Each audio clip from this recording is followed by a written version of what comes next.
Tenang jemputnya Cianjur pada 2022. Indonesia adalah wilayah yang indah, namun posisinya ada di atas wilayah yang mudah digoyang liputan bumi. Keindahan alam ini menyimpan potensi bencana yang bisa datang kapan saja, tanpa ada tanda-tanda. Salah satu duka yang paling dalam menyelimuti tanah Pasundan pada akhir tahun 2022 yang lalu. Sebuah goyangan dahsyat membuat Kabupaten Cianjur luluh lantak, mengubah senyum warga menjadi air mata dalam hitungan detik. Pada saat itu, hari Senin tanggal 21 bulan ke-11 tahun 2022, jam dinding menunjukkan pukul 13 lewat 21 menit waktu Indonesia Barat. Cuaca siang itu cukup panas, dan sebagian besar masyarakat sedang sibuk dengan aktivitas masing-masing. Anak-anak kecil masih asyik belajar di kelas-kelas madrasah. Para ibu sedang memasak atau beristirahat di dalam rumah. Sekalian para bapak sedang sibuk di ladang dan juga di kantor. Tidak ada satupun orang yang menyangka bahwa dalam hitungan detik-detik yang tenang itu akan diubah menjadi kepanikan yang luar biasa. Tepat pada menit tersebut, bumi tiba-tiba goyah dengan sangat hebat tanpa ada tanda-tanda awal. Lindutan bumi dengan kekuatan 5,6 magnitudo mengguncang Kabupaten Cianjur. Detik-detik awal dimulai dengan getaran yang membuat kaca-kaca jendela bising dan benda-benda yang digantung goyang-goyang. Hanya dalam hitungan sekejap mata, getaran kecil itu diubah menjadi hantaman ke atas dan ke samping yang sangat kuat. Lantai yang diinjak seolah-olah hilang keseimbangan, membuat orang-orang sulit untuk berdiri, apalagi untuk menyelamatkan diri keluar ruang. Suasana seketika mencekam, bunyi dentuman dari dalam tanah kedengaran tersentak, diikuti bunyi dinding-dinding bangunan yang pecah dan atap yang mulai jatuh mendesak ke bawah.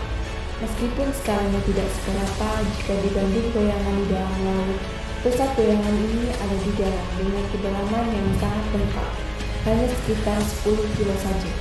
Hal inilah yang membuat goyangan sangat membahayakan, menakutkan, dan mematikan di atas tanah. Guncangan dahsyat itu berlangsung selama belasan detik. Namun, waktu yang sangat singkat itu sudah cukup untuk mengubah wajah Kabupaten Cianjur menjadi wilayah yang penuh dengan kepulan debu putih dari bangunan yang tumbang.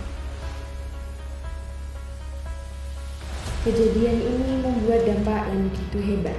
Secara posisi tanah, wilayah Cianjur dan sekitarnya dikelilingi oleh jalur patahan aktif, sesuai hasil penyelidikan dari badan yang ahli di bidang ini. Sebab utama kejadian di Cianjur ini adalah aktivitas patahan yang dinamai patahan Cugenang.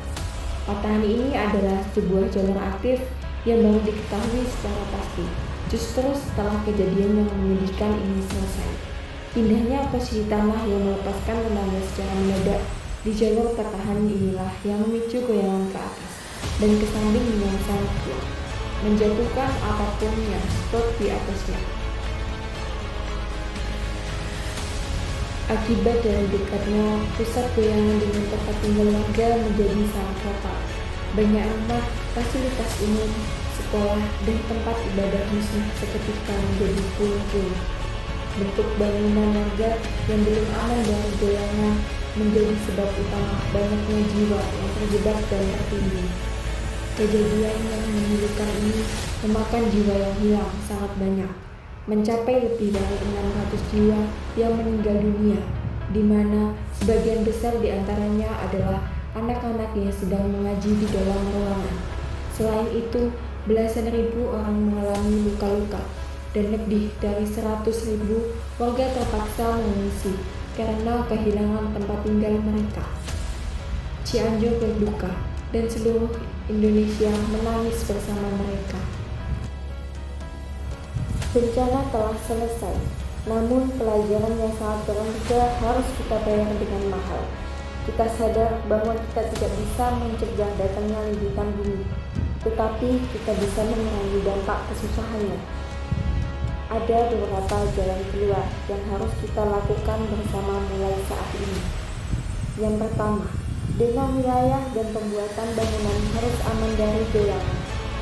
Pihak yang wajib dan masyarakat harus kompak membangun fasilitas dengan susunan yang kokoh, sejenis rumah instan yang aman. Wilayah yang posisinya tepat di atas jalur pertahanan juga harus dikosongkan dari tempat tinggal dan diubah menjadi wilayah hijau yang dipenuhi pepohonan. Yang kedua, bimbingan dan pencegahan bencana harus dilakukan secara tekun. Latihan saat kondisi mendesak harus diajarkan sejak kecil di sekolah-sekolah dan kelompok warga. Masyarakat harus paham betul apa yang harus dilakukan saat bumi digoyang, yaitu posisi menunduk, melindungi kepala, dan tahan di tempat yang aman. Yang ketiga, kita harus membuat sistem tanda bahaya yang lebih cepat, serta meningkatkan kewaspadaan masing-masing. Salah satunya dengan selalu menyediakan kantong siaga bencana di setiap rumah yang isinya dokumen penting, obat-obatan, dan kebutuhan mendesak.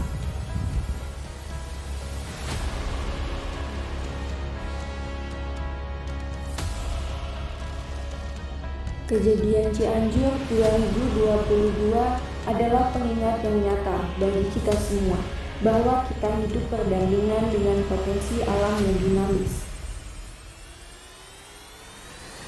Namun, dari puing-puing bangunan yang jatuh tersebut, kita juga melihat kasih sayang bangsa yang luar biasa, di mana semua orang saling membantu, bahu-membahu, tanpa pamrih, supaya Cianjur bisa cepat bangkit kembali.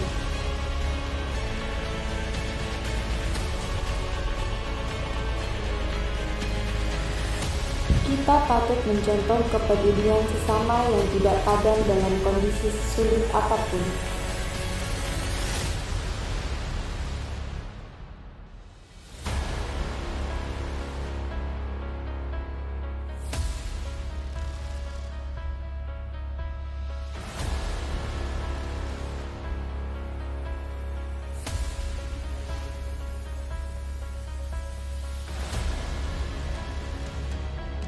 Mari kita jadikan momen yang menyedihkan ini sebagai titik balik untuk membangun sikap paham bencana yang lebih baik di lingkungan kita sendiri. Mulai dari dalam rumah hingga masyarakat luas.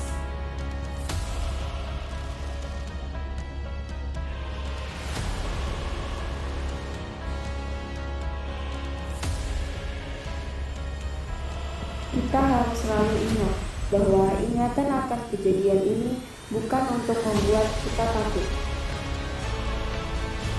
melainkan untuk membuat kita jauh lebih siap menghadapi masa depan.